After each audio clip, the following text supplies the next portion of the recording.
Why does your scanner show the P0671 engine code? What does it mean? P0671 is a diagnostic trouble code for cylinder number 1, glow plug circuit. The P0671 engine code for indicate fault in the heater circuit for the first cylinder's glow plug. Because this code is specific to diesel vehicles, it means the engine control module has detected an electrical malfunction, an open circuit. Specifications. Under this circumstance, stop driving and repair your vehicle immediately. So, what causes this imbalance? Here are the most common culprits. This error can be caused by these possible faults in your vehicle.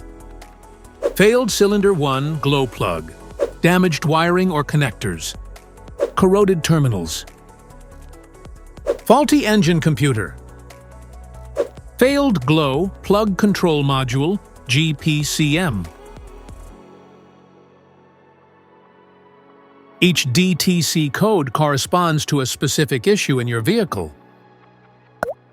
This error code occurs in any OBD2-equipped vehicles, especially in those manufactured since 1996, and it is commonly found in vehicles like Ford, Audi, Volkswagen, Chevrolet, Toyota, and BMW. If you want to fix this error code, let us know in the comments section. We will definitely make the video on your demand. If you like this video, don't forget to subscribe to our channel. Thanks for watching.